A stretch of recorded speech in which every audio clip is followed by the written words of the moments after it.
We're here with Dubster Dive. Seriously, we take a look at something. Well, you know how it all is. And it's time for more Bleach. I think I can taste the bleeding this time. Dude, you stop. It's okay. Well, we got a lot. It's okay. The skin is anyway. We got a lot to get through this episode, so let's get to it. Bleach, Thousand Year Blood War episode 32, The Holy Newborn. The episode opens with Urahara telling people to hold out their hands and raise their head while be scared. Okay, he's dead. I'm sad. Anyway, hold out their hands and focus them into, focus their spiritual pressure into these orbs, you know? That's gonna be fun. Yeah. We get shots of them all doing that. Soul Reapers, etc. One of them squeezes it too hard and it shattered. Wait. I don't think that happened. But yeah, things start shaking as Akon is like, what's that? In full British mode. That's how you know shit is serious. Yeah, we got people reacting like, what is going on? As Rukia shouts that the Vandenreich cityscape is starting to rise. As, yeah, the Quincy city is rising towards the sky. Oh, shit. And the gate is having problems now due to the chaos, as Urahara's all like, damn it, we've got to finish this gate. But, yeah. Things keep getting worse, man. How are we supposed to get through this? Yeah, I'll tell you how. And they're gonna keep getting worse. Well, we're back with Ichigo and Grimmjow as they prepare to face off. Grimmjow's all like, it's been so long, that wound I gave you healed. The hickey is gone. Yeah, Ichigo's like, yep, and you're still alive. Grimmjow goes to, draw his weapon, saying that we're gonna settle the score right now. Oh, shit. Yeah, we get cucked, though. As Nel jumps out of the Garganta. You're a centaur form, right? A big form here? No, well, not the centaur. Yeah, well, she's in her big form here, at least. Not centaur yet, but her dwarf form, whatever. As she jumps right into Ichigo. And, happy to see him and all. Does anyone want to get motorboated by a centaur? Anyway, that's a different story. Wait. But yeah. She explains how Urahara made her a bracelet that will allow her to turn into her lolly form or her big form at any time. And she's just extremely happy that she can actually be of real help to Ichigo this time. In fact, she might stay in this form forever. I love this exchange where Chad asks, or he was like, are you wondering why Urahara keeps making such strange gadgets? Try not to blame him. The man's doing the best he can. Yes, that's exactly what she's thinking. Gonna be honest, Alan's Chad here actually sounds pretty fine. Pretty fine, man. I like his talking Chad, it's good. It's what he's fighting, I still think he needs a little work. But maybe he'll get there eventually. Who knows? Who knows? But yeah, Orihime replies saying, don't be silly, that's not what I was thinking. I don't care what stupid gadgets he comes up with. She admits that she thinks they're stupid. But yeah, Grimmjow asks For Nel... completely different reasons. Grimmjow asks Nel what the hell she's doing, and Nel's like, hey, if you're only here to pick a fight, then you need to beat it. She reminds him how she's a spot of 3, and she won't listen to a number 6. So he says to someone, like, without any context, it's like, you're a number 6, and I won't listen to you, just to see how they react. You're half of me. I mean, Grimmjow's like, oh, that's bullshit! That's what he says. With Aizen gone, these numbers don't mean a thing. I mean, the numbers lied. Are you saying Scott Steiner was wrong? Grimmjow, you're wrong for thinking that. But yeah, he says, let's see who really outranks who here. This fight would be awesome, but we get cucked out of this showdown too. As a voiceover loudspeaker mic tells them to knock it off, to stop being idiots, etc. As it's best girl, Riruka. She's still voiced by Christina V. You say that a lot. What? I've got a lot of best girls in Bleach. What do you want from me? But yeah, she asks if they even remember why they came here in the first place. Then tells them to get in the vehicle that she's in before they're spotted. Yeah, it's, what is it, a box? It's a box. Yes. That's ridiculous. A box can't be a vehicle. Ichigo recognizes it, along with her voice, as he shouts, Riruka? In surprise. As Yukio, still Lucian Dodge, chimes in saying, hey, I'm here too. I think I still have a PSP, actually. Yes. Should probably upgrade to a Vita at some point, but... It all looks the same at a glance. You won't notice the difference. But yeah, Yukio explains that what Ichigo's looking at is because of him. The box thing. Ichigo's like, oh, I knew you guys were still alive, but why are you here? Yukio answers, just get in the box and they'll explain everything. Everyone, the two Espadas included, get into the box.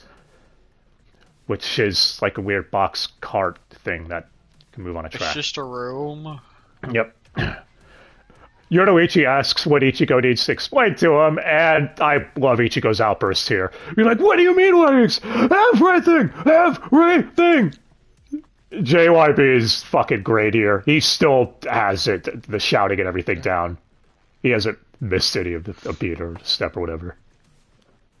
But yeah, he's like, the rest of us are still clueless, right? As Orihime and Chad claim they've known about this since Wakamundo, actually. I mean, we flash back to all that, right? Yeah. Yeah. Actually, they're the ones trying to hide Ichigo from Grimmjow. Yeah, back in Core 1. But yeah, Yoruichi says, well... I mean, whoever that could have been in Core 1, it could have been anyone that sounds exactly like Grimmjow. Yeah, Yoruichi says the more the better, right? And that, she didn't even have the time to tell Ichigo. It's like, oh, that's a lame excuse. You could have told me, like, when we were on the way here, for instance. And that's when Yukio uses his PSP to help pull up the diagram here, right? Yeah. Exposition. This is when Yoruichi explains that scattered throughout the precipice world are lost souls, gathered into areas known as the Valley of Screams. This sounds really familiar. The Garganta exists to fill the space between those areas. And spiritual pressure can become unstable in the Garganta. One can hardly stand still without emitting spiritual pressure just to create a foothold. And, yeah, we flashed when they were running through the Garganta, right? Before and stuff. In Core 1. Yeah. With Pesce. Yep. But the Valley of Screams is an exception. That it could be because of its different reishi structure or whatever. So Urahara came up with the idea to use this. And that's why they brought... Yeah, that's why they brought these two Fullbringers. Riruka, who can stuff objects in and out of other boxes and stuff. And Yukio, who can create his own dimension using electricity. Yukio's like, oh, that's not quite how it works, but whatever. Yoruichi's... Is there any ability in this room that's not about boxes? Yoruichi says Riruka transported a small valley of screams into the box, which they modified into a room on rails, thanks to Yukio's power. They just completed it right now. But they can only travel a short distance from where they were to the stake that Yoruichi placed as a marker in the Soul Palace. But they could get there without alerting the enemy for a sneak attack. Oh, that's cool, man. Back with Soul Society, and the gate is starting to disappear. As, the reactors were like, oh shit. It now says they don't have enough spiritual pressure, that they needed Ukitake. No active Soul Reaper even comes close to the amount of spiritual pressure he has. Which, holy shit, that makes sense, actually, since he's still Mimihagiing. He has to have a lot of pressure to keep that shit up at this point. Yeah. Yeah, you need to have a lot of spiritual pressure to convulse like that, and somehow still be alive. Yeah, and Nel basically thinks that it's hopeless as Lisa shows up and tells her not to think that way as the Visors arrive in their Shihakusho and are ready to put their hands into the orbs, their energy and all that. Mayuri then comments saying, you can clearly see that the numbers are showing it's still not enough. Oh, the numbers lied again? And wrong twice. Scott Steiner's having a bad day.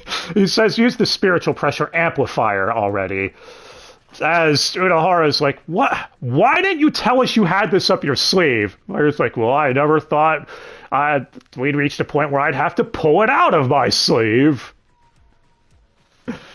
So, that's a thing. The device then activates.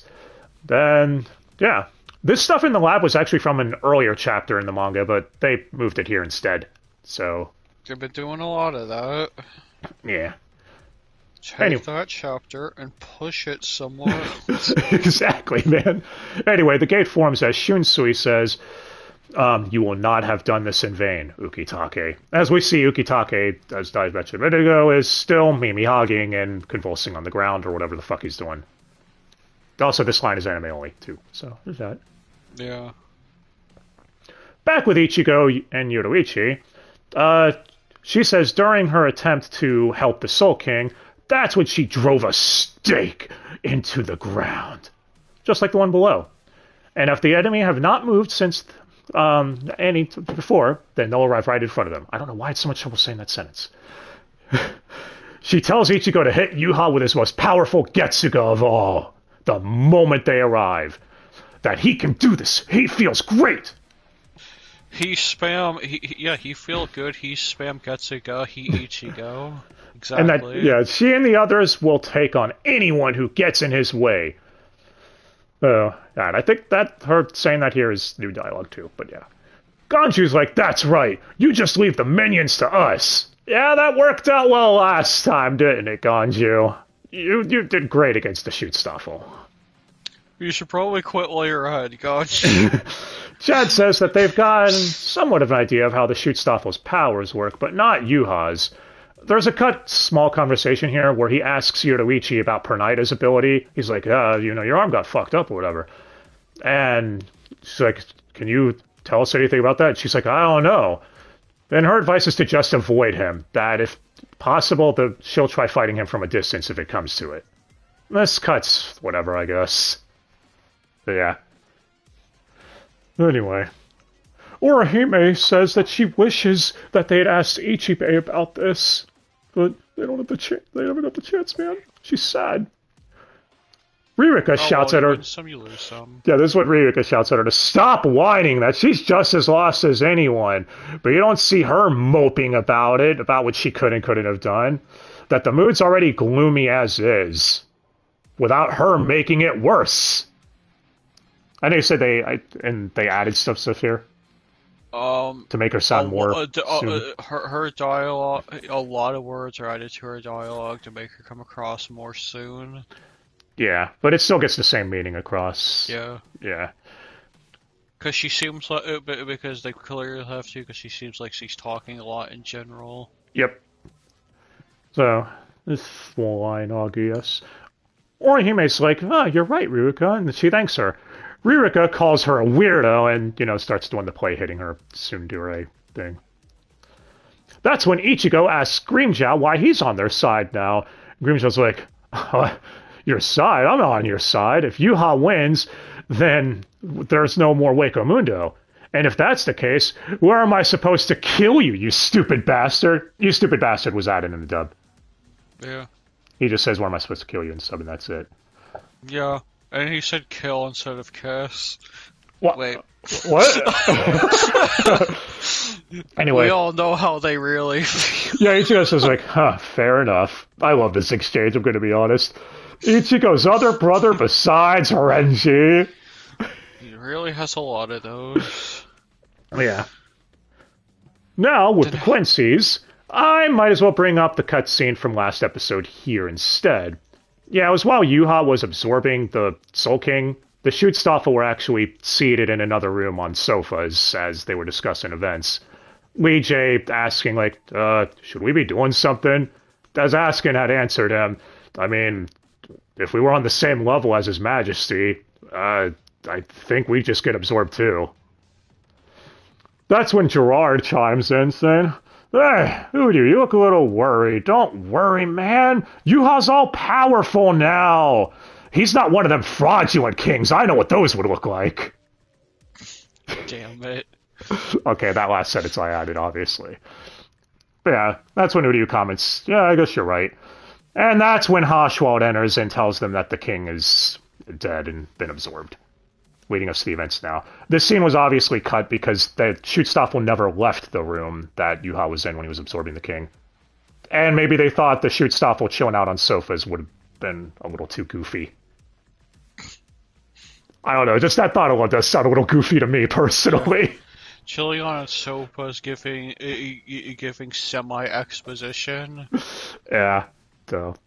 Maybe they could have at least had it as a comedic thing, I guess, in a post-credits thing. I don't know, but whatever. Now, back to the anime. We have Uryu thinking back to when Ichigo turned the king into two half-kings, and when he fell from the palace. This little anime thing. That's something. As we get an awesome new OST. At least I think it's new. I don't remember hearing this one before. But who knows? Maybe I'm an idiot. They like to reuse a lot this core. Yeah. As we get an all-new look at Yuha's new form. As he says, my sons. Unsettled. What the fuck? He turns as the Schutzstaffel react. There's cut in our thoughts of Askin being like, what is that black liquid coming from him? Oh god, he's leaking everywhere. Here, he's just terrified. It's, yeah, same thing. Haschwald tells Askin to calm down. What's wrong? Askin's thinking to himself here, he's like, what? How can he not freak out? His Majesty looks like a monster. Speaking of which, yeah, how does he look here? Does he look monstrous? Yes. I mean, this is how he's going to look, I guess, going forward. Well, he's gonna need a lot of glasses. Yeah. Yuha asks Askin if he's frightened by him. Yeah, I know, asks Askin. I probably could have used Askin's last name there, but fuck it, I've been calling him Askin this whole time. Not gonna start calling him Knucklevar now. But anyway, he tells him there's no need to be afraid, that he will grow accustomed to his appearance in time. He says, so this is it. What it feels like to have overwhelming power. As he uses his power to make the Soul Palace start collapsing. Oh, shit. And, yeah, some of the shoot stuff will nearly fall off. I think Askin does. Almost all of them. Yeah. Askin's freaking out, being like, how can Haschwald just stand there so calmly? All of them except for Haschwald have to grab onto something. Yep. As Haschwald says, a world without the Soul King could not exist without His Majesty's powers. Show us the way. Do you know the way? Guide us. Yuha says, Haschwald, I'm going to alternate now just to be a dick. Stand behind me, my first son, and watch as I take the first step by reinventing our nation. As he uses his power to start forming the Quincy City where they currently are. Oh, the shit. sky, where they are standing there. Yeah, the Squad Zero palaces or whatever are all combined to now form the shape of a 5-pointed Quincy cross. Oh, shit. But yeah, this might be anime only, I think. Yeah. Back with Yoruichi, she asks if Ichigo's ready. He is, but Yukio says count him out. He's clearly not ready. As Ganchi is all like, what? I don't know who you think you are, but you listen to me. Just who the hell do you think I am? What? That's immediately what I thought. Yeah, I know. Yukio's like, as a matter of fact, I don't know who you are either. Chad thought they introduced themselves earlier, as Orihime is like, well, Ganju did, but Yukio's just decided to ignore him. That sounds about right. Yeah. Ganju more or less tells him, that if there's no point in hiding in here, because if they lose, everything will just disappear anyway. Yukio's like, well, then don't lose then. Ichigo just tells Ganju to just give it up, before telling Yukio and Riruka to just stay here. She's shocked by this, as he points out her powers aren't suited for this type of fight. That he's What's she been gonna to the... do? Sick a teddy bear on them? She will kill them with cuteness. But yeah. He's been to the Valley of Screams before, and that she puts only cute things into her boxes. But there's nothing cute at the Valley of Screams. Senna, just saying. You know, another best girl.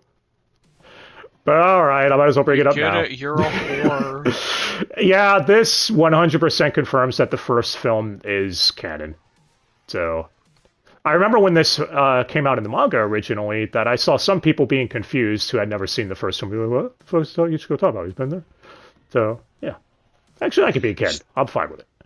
It's their fault for not consuming product. Oh. Shut up, Ty. But yeah, even if Ichigo doesn't remember Senna, he at least remembers his time at the Valley of Screams, I guess. Anyway, he says he appreciates how much Riruka's going out of her way for them. She's all like, well, I didn't, I mean, shut up, I'm a tsundere, that's all, yo. But yeah. Ichigo asks her to stay here and just be ready in case they need her help escaping in the future. She reluctantly agrees, and Ganju comments how Ichigo's all grown up, but maybe he's always been this way. Oh, yeah. Yoruichi and Ichigo's group arrive at the Soul Palace. Meanwhile, back in the Soul Society, the gate is ready! Oh, shit. Shunsui is thanking everyone for their help, saying that they are off to wish them luck. Which this whole little speech from him is 100% anime only. They are off to defeat the Nazi armada. But yeah, the gate opens. As back with Ichigo, he opens the gate that they're at, towards the Soul Palace, asking, wait, what? Where the hell are we? This doesn't look like Soul Palace. As Chad answers, saying, this looks like a Quincy city, yo. I was trying to say a city that the Quincy's created, but for some reason I got tongue-tied. Happened a lot to me. Shut up. Happened in one. Shunsui and his group enter the gate, asking the exact same thing on their end. As Tiori is calling this a Quincy Helltown. That line was Shinji's originally in the manga, if you were curious. They gave it to her instead. Yo, quick question. Imagine if Hiyori were voiced by Tommy Wiseau instead. Would that be the worst voice acting or the best voice acting you'd ever hear? The second. But yeah. Urahara explains that they are definitely above the Seirete, that this should be the palace, but it's not. As Shunsui answers, so, this is the town lifted from the Seirete, huh? Rebuilt atop the ruins of a demolished Soul Palace. Shinji comments like, what? But that just happened. There's no way, man. I've been paying attention. That just happened. Fuck. And Shinsui's like, well, there's your proof of how powerful our enemies are now. Yoruichi on her end also confirms the same to Ichigo's group. Yeah, both groups' reactions were actually different points in the manga. They combined them here in the anime version, which one change I'm definitely a fan of. I mean, it sounds like that's just some spring cleaning that was necessary. Yeah, I'm okay with this. Yoruichi explains how their group didn't get caught up in the chaos because, you know, they were in the Garganta, that they got lucky. So, that's the thing. So, yeah, Shunsui and Urahara confirm that the city is 100% in enemy hands, the Soul Palace. As Yushiro senses Yoruichi's spiritual pressure. Yeah, he's with Urahara's group, apparently. Actually, a lot of people are here that it's like, why are the Squad 13 duo here? What if... Did they even have Zanpaku's toes? I'm assuming they must. I don't know. But yeah, they're here. Yeah, Yoruichi senses him too, saying, what? Yushiro's here? And Ichigo's like, who? He's my little brother. You know, Yushiro Shioin. He's the new head of the clan ever since I was banished. Ichigo is just like, what? Why didn't you tell me you had a brother? And their answer is like, why would I? Why does it matter to you? What, are you my fiance or something? Or the manga reason is, we just thought of him now.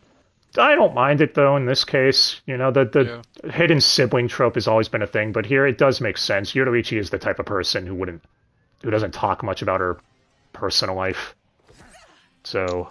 Yeah, she's just more engrossed in trolling the shit out of people lately. Exactly. There is a cutscene from the manga here, this one I'm kind of saddest cut, of Ichigo and asking, well, what's he look like? And she answers, oh, you know, kind of like me. Ichigo and his friends imagine what he could look like, and the first one's like a buff dude with a ponytail, and then the second one's a cat in a Shihakusho with a sword. Yeah, that sounds about right. So, yeah. That's that. Anyway, that's like the one deep cut, man. You don't get to see a cat dressed like that. Very disappointing. Yeah, my head was acting fucking weird. Sorry about that. Anyway, Yushiro first starts trying to run on air to head to her, nearly falling, but Renji catches him. Yushiro says that he can't get a good foothold for some reason. That's when Byakuya comments saying the reishi density here is extremely high. That, you know, Renji must have felt it too, back when they were training here. Normally it would be easy to create a foothold with this level of reishi density. But this can only mean one thing. The enemy has gained complete control over all the reishi in this entire area. Control.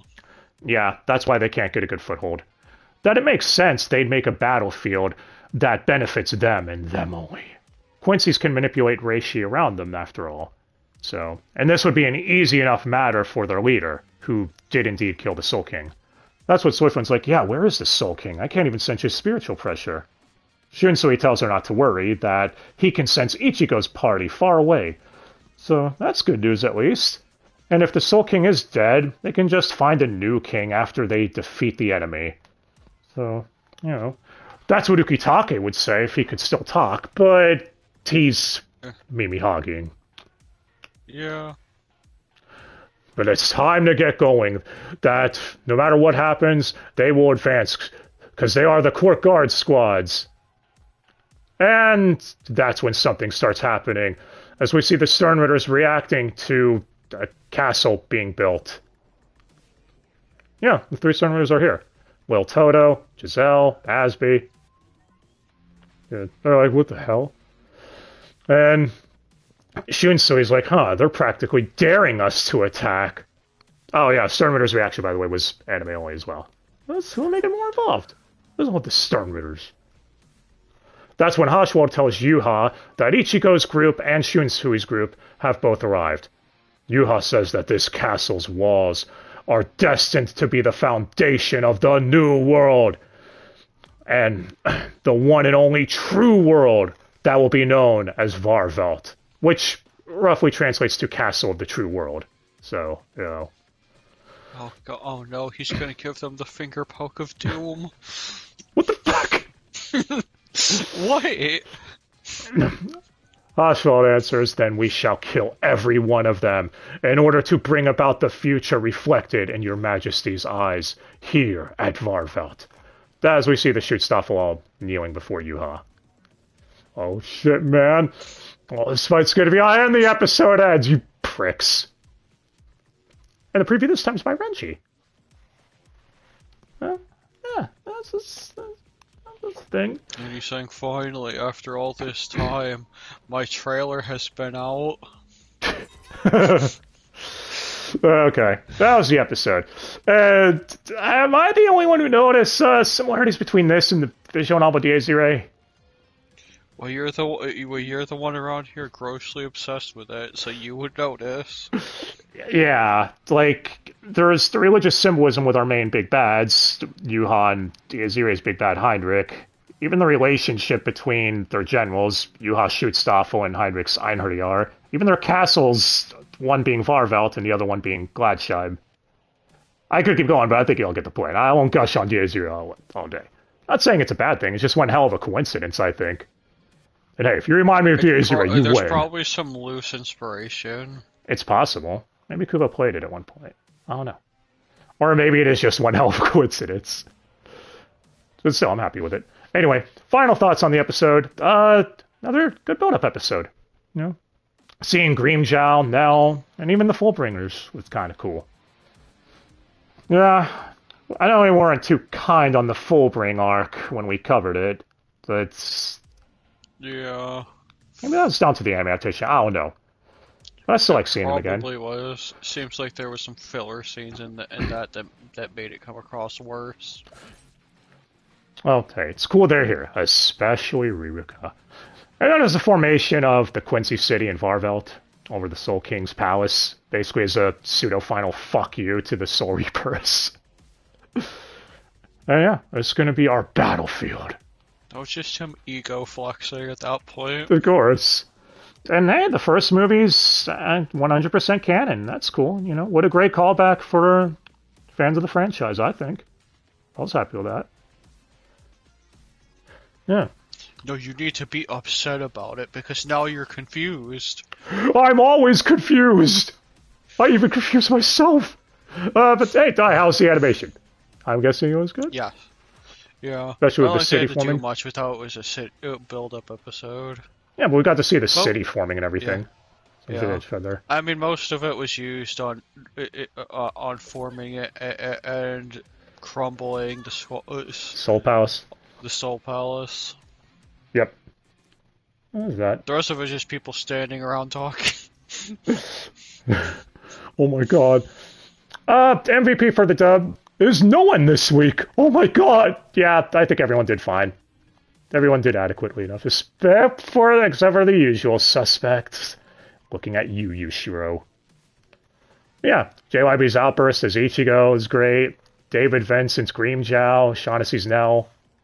You know, even Christina V's Riruka was all good. And hey, I don't know why, but hearing Wendy Lee's Yoruichi giving exposition for some reason made me feel a little nostalgic. Is that just me? Is that weird? She does play a lot of characters that give exposition. Yeah. Well, solid build-up episode. Let us know if you agree. If you like this episode. Maybe this is your favorite episode of Core 3. I don't know. But next time, there's no more stalling. The battle begins. It has begun. Well, not yet. Next time it had begun, silly. But yeah. But alright, guys. That's going to do it for this one. Let us know what you thought, and, you know, join us next time for Bleach Now Zero Blood War. Yeah. So, hope you have a great day, and we'll see you then. Till next time.